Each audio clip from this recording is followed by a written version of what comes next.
Good afternoon. My name is Melinda Benton, and I am the advisor for the Umpqua Community College student newspaper called The Mainstream. Here at The Mainstream, we have both an advisor and a managing editor. Our managing editor is Hannah Hawkins. This is her desk, and she is a student. This relationship is very similar to that in the real world, where you have both a publisher as well as the production staff. The publisher, however, in a real publication, often just provides the finances and rakes in the revenue. They don't necessarily become part of the day-to-day processes of putting out the publication. The publication process starts here around this table because once for every publication cycle, this is where the entire staff gets together to plan what the next edition will contain. We call these story meetings or story budget meetings, where we budget out how the paper will be filled. At this table will be the reporters, the editors, the photographers, the graphic or page designers, and also the web designers, because everyone has a little bit different job to do, and they all need to have some input on how that job will be done. So we not only at the story budget meeting discuss which stories we'll cover in the issue, we also discuss how those stories will display or how they will be produced. For instance, one student might say, that's a good story for a video. There's moving action in it.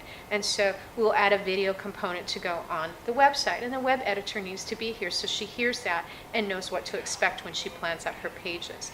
The same process happens with photographers. As we're putting together a story, someone might say, we need an information box and there should be some photos in that so that people can really see that.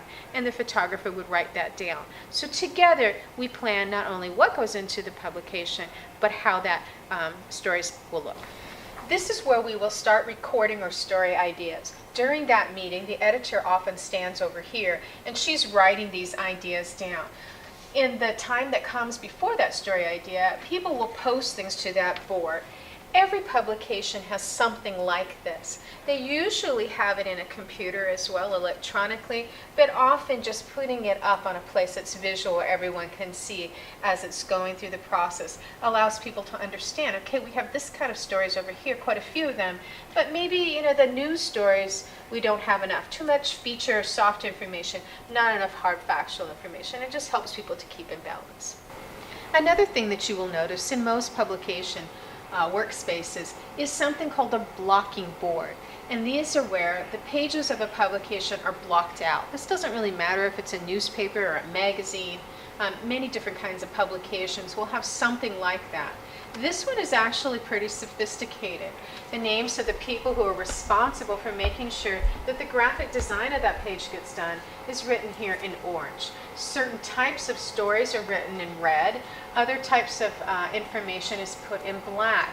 This color coding identifies the name of the reporter who will be responsible for writing that story, where the green information indicates who is responsible for taking the photographs for that story so that it displays very nicely. So you can see on this page here, the exact same person is writing the story, laying it out, and taking the photographs. That's really not unusual in modern publications, and students who are going through communication studies programs are now asked to make sure that they take coursework in all those skills: writing, graphic design, photography, and hopefully even a little web development. Once we know how pages are going to be blocked, then the reporters go out and start working on researching the stories. The graphic designers, on the other hand, are starting to put some information into the system. So most publications have some kind of electronic system that they use. That system has to be a file management system, and they also need another electronic system for doing the actual design work that you would use in Photoshop or InDesign, Dreamweaver, and some of those other Adobe Suite types of softwares. So Dennis here is looking onto our information system to see which stories are in the process of being done and which stories are completed. Part of that information system will have a folder or a draft or a file where people can put in their stories at the first edit, so those who have to hurry up and get the pages laid out can get a feel for how long that story is going to be. And then there will be another file for the last and final edit where our graphic designers and our photographers will go into to pull the information to actually place on the page. So it requires understanding of those systems and also a lot of attention to detail. You don't want the story that was just the first draft to go into the publication when a reporter and an editor spent hours and hours on making sure that it was revised to be of better quality. But those mistakes can and sometimes do happen. So once that information then has been filled into those folders, so our photographers and our graphic designers and our web editor have the entire story and all the photos, and they've all been cropped or maybe color corrected to make them as good as they can be. Then they get laid out onto the page. And that process in a normal 24-hour publication like the News Review can be done in a matter of a few hours for that whole entire publication. It's a lot of work and it has to happen very quickly. Here at Umpqua Community College, we have a 2-week cycle, so we only put out one paper for every 2 weeks. Just imagine doing all of this work in less than 24 hours. Once the paper has been published, it's sent to the printer. Some larger publications, such as even the News Review here in Roseburg, will have a printer right on site and have all the machinery. It's a trend, however, for many publications to send their papers out to be printed at a more centralized location.